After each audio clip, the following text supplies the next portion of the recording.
Everyone, आज हम देखेंगे क्लास 7 आरबीएससी सीबीएसई के सब्जेक्ट हिंदी का चैप्टर फर्स्ट हम पंछी उन्मुख गगन के तथा साथ ही देखेंगे सभी क्वेश्चन एंड आंसर्स। तो फटाफट से स्टार्ट करते हैं वीडियो को।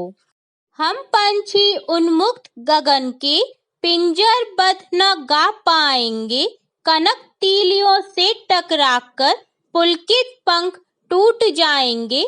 हम बहता जल पीने वाले मर जाएंगे भूखे प्यासे, कहीं भली है कटुक निबोरी कनक कटोरी की मैदा से।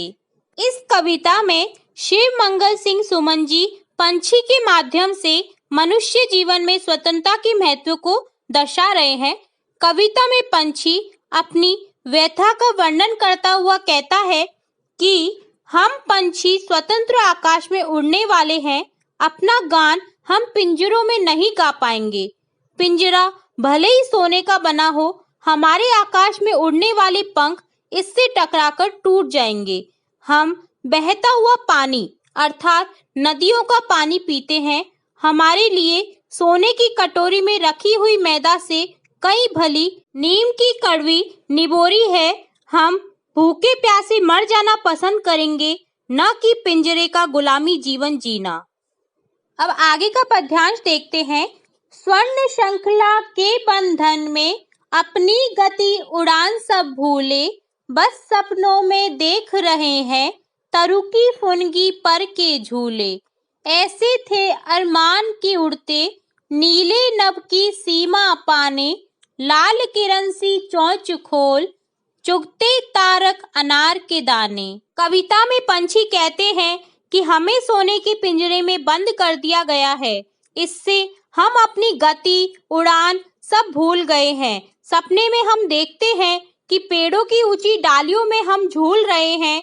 पिंजरों की कैद में आने से पहले हम सोचते थे कि नीले आसमान की सीमा को नाप लेंगे, अपनी सूरज की जैसी लाल चोंच से तारों को जो अनार के दाने जैसे हैं उन्हें चुग लेंगे। यह सब मात्र कल्पना है, क्योंकि हम पिंजरों के बंधन में कैद हैं।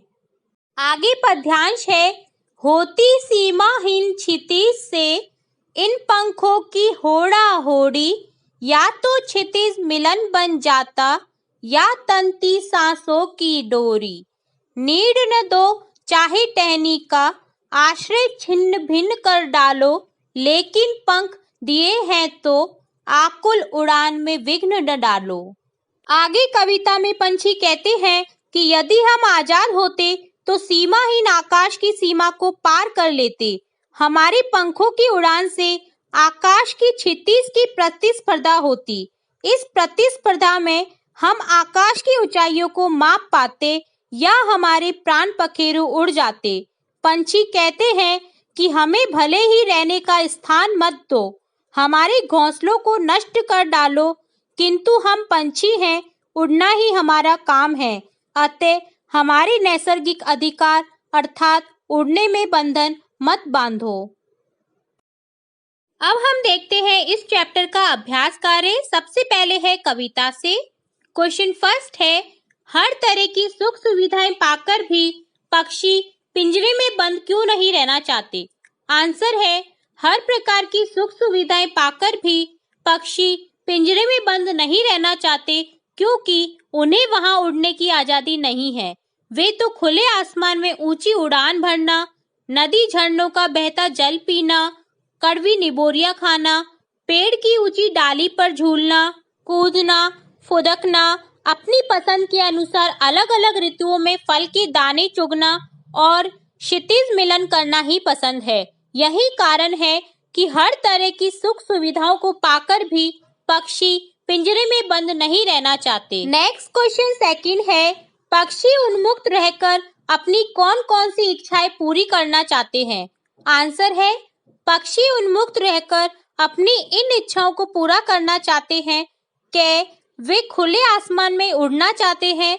ख, वे अपनी गति से उड़ान भरना चाहते हैं। ग, नदी झरनों का बहता जल पीना चाहते हैं। घ, नीम के पेड़ की कड़वी निबोरियां खाना चाहते हैं तथा पेड़ की सबसे ऊंची फुनगी पर झूलना चाहते हैं। वे आसमान में ऊंची उड़ान भरकर अनार के दानों रूपी तारों को चुगना चाहते हैं, क्षितिज मिलन करना चाहते हैं। नेक्स्ट क्वेश्चन थर्ड है, भाव स्पष्ट कीजिए। या तो क्षितिज मिलन बन जाता या तंती सांसों की डोरी। तो हमें इस पंक्ति का भावार्थ बताना है। आंसर है, इस पंक्ति में कवि पक्षी के माध्यम से कहना चाहते हैं कि यदि मैं स्वतंत्र होता तो उस असीम क्षितिज से मेरी होड़ हो जाती। मैं इन छोटे छोटे पंखों से उड़कर या तो उस क्षितिज से जाकर मिल जाता या फिर मेरा प्राणांत हो जाता। नेक्स्ट पार्ट है कविता से आगे। क्वेश्चन फर्स्ट है, बहुत से लोग पक्षी पालते हैं, क्या पक्षियों को पालना उचित है अथवा नहीं? अपने विचार लिखिए। आंसर है, हमारी दृष्टिकोण से पक्षियों को पालना उचित नहीं है। इससे हम उनकी आजादी पर रोक लगा देते हैं। उनकी इच्छाओं, सपनों तथा अरमानों पर पाबंदी लग जाती है। अतः पक्षियों को पालना सही नहीं है। उन्हें प्रकृति में स्वच्छंद विचरण करने देना चाहिए। उन्हें वही प्रसन्नता मिलती है। क्या आपने या आपकी जानकारी में किसी ने कभी कोई पक्षी पाला है? उसकी देखरेख किस प्रकार की जाती होगी? लिखिए। आंसर है, हमारे एक पड़ोसी ने तोता पाला था। उस पड़ोसी ने उसे मेले से खरीदकर लाया था। उसके परिवार के सभी सदस्य मन से उसकी देखरेख किया करते थे। प्रतिदिन उसके पिंजरे की सफाई किया करते थे। एक कटोरी में पानी पीने के लिए तथा खाने के लिए चना दिया जाता था। इसके अलावा तोते को मौसमी फल तथा मिर्च भी खाने को दिया जाता था। मेरा पड़ोसी घंटों उस तोते से बातें किया करता था और उसे लेकर उसे घुमाने पार्क में जाया करता था। तोते ने घर के सभी सदस्यों के नाम रट लिए थे, लेकिन तोता खाना भारी मन से खाता था। जब मैं पड़ोसी के घर पिंजरे के पास जाता था तो वह हमारी और आशा भरी दृष्टि से देखता था। नेक्स्ट सेकंड क्वेश्चन है, पक्षियों को पिंजरे में बंद करने से केवल उनकी आजादी का हनन ही नहीं होता, अपितु पर्यावरण भी प्रभावित होता है। इस विषय पर 10 पंक्तियों में अपने विचार लिखिए।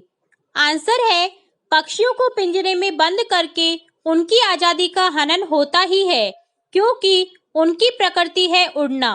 पिंजरे में बंद करके हम उन्हें पराधीन बना लेते हैं, जिससे उनकी आजादी तो समाप्त हो ही जाती है, साथ ही पर्यावरण भी प्रभावित होता है, क्योंकि पर्यावरण को संतुलित करने में भी पक्षियों का सहयोग रहता है।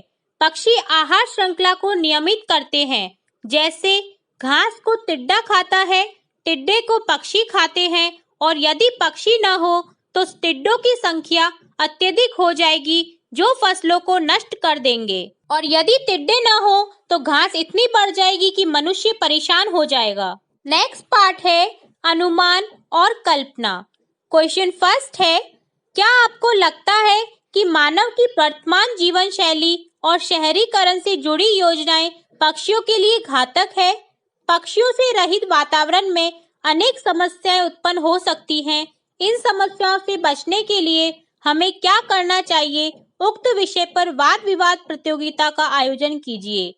आंसर है, यह कहना गलत नहीं है कि मानव की वर्तमान जीवन शैली और शहरीकरण से जुड़ी योजनाएं पक्षियों के लिए घातक है, क्योंकि शहरों में औद्योगिकरण के कारण विषैली गैसें और प्रदूषित जल पक्षियों के लिए हानिकारक होता है। दूसरी ओर अधिक से अधिक भवन निर्माण के कारण वनों व हरियाली वाले इलाकों को काटकर बड़े बड़े भवन बना दिए जाते हैं, जिससे पक्षियों का आश्रय स्थल समाप्त हो जाता है। साथ ही वृक्षों से प्राप्त खाद्य पदार्थ, फल, फूल आदि उन्हें नहीं मिल पाते हैं। ऐसा होने पर उन्हें बहुत मुश्किलों का सामना करना पड़ता है। पक्षियों से रहित वातावरण में आहार श्रृंखला प्रभावित हो जाएगी, पर्यावरण संतुलित नहीं रहेगा। इसके लिए हमें अधिक से अधिक वृक्ष लगाने चाहिए व बाग बगीचों का निर्माण करना चाहिए। फैक्ट्रियों को शहरों से दूर लगाकर धुएं व प्रदूषित जल हेतु उचित प्रबंध करने चाहिए। इन्हीं विचारों के आधार पर आप वाद विवाद प्रतियोगिता रख सकते हैं। नेक्स्ट क्वेश्चन सेकंड है, यदि आपके घर के किसी स्थान पर किसी पक्षी ने अपना आवास बनाया है और किसी कारणवश आपको अपना घर बदलना पड़ रहा है, तो आप उस पक्षी के लिए किस तरह के प्रबंध करना आवश्यक समझेंगे? लिखिए। आंसर है, यदि हमारे घर में किसी पक्षी ने अपना घोंसला बनाया हो और किसी कारणवश हमें घर बदलना पड़ रहा हो, तो हम प्रयास करेंगे कि जब तक घोंसले में रखे अंडों से बच्चे न निकल जाएं और पक्षी उन्हें उड़ना न सिखा लें, तब तक घोंसलों को न छेड़ा जाए। यदि फिर भी घर छोड़ना अनिवार्य हुआ, तो उस घर में जाने वाले नए परिवार से मिलकर यह अनुरोध करेंगे कि वे घोंसलों को यथावत रहने दें और न छेड़े तथा उनका ध्यान रखें। और इस चैप्टर का लास्ट पार्ट है भाषा की बात। क्वेश्चन फर्स्ट है, स्वर्ण श्रृंखला और लाल किरण सी में रेखांकित शब्द गुणवाचक विशेषण है। कविता से ढूंढकर इस प्रकार के 3 और उदाहरण लिखिए। जैसे इस क्वेश्चन में एग्जाम्पल दे रखे हैं गुणवाचक विशेषण के, जैसे जो श्रृंखला है वो कैसी है? स्वर्ण श्रृंखला किसके समान गुण रखती है? वो सोने के समान। और जो किरण है वो किसके समान गुण रखती है? लाल, लाल किरण सी। तो ये दोनों क्या है? गुणवाचक विशेषण। इसी तरह से हमें 3 और उदाहरण कविता से ढूंढकर यहाँ लिखने हैं। तो आंसर है क कनक तीलिया, ख कटुक निबोरी, ग तारक अनार।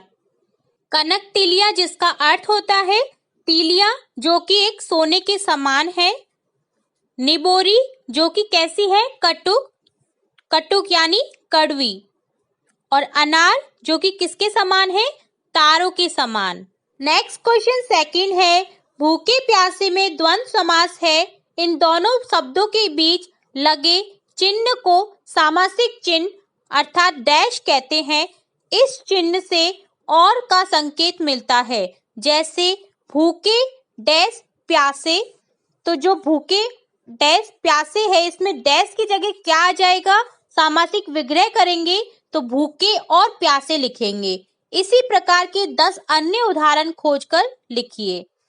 तो आंसर है दाल रोटी, दाल और रोटी, अन्न जल, अन्न और जल, सुबह शाम, सुबह और शाम, पाप पुण्य, पाप और पुण्य, राम लक्ष्मण, राम और लक्ष्मण, सुख दुख, सुख और दुख, तन मन, तन और मन, दिन रात, दिन और रात, दूध दही, दूध और दही, कच्चा पक्का, कच्चा और पक्का। तो ये था पूरा चैप्टर हम पंछी उन्मुक्त गगन के, जिसे मैंने आपको स्टार्टिंग से लेके एंड तक कंप्लीट समझा दिया है। अगर आपको किसी भी क्वेश्चन में अभी कोई डाउट रहता है, कोई क्वेरी रहती है, तो आप कमेंट बॉक्स में कमेंट करके पूछ सकते हैं।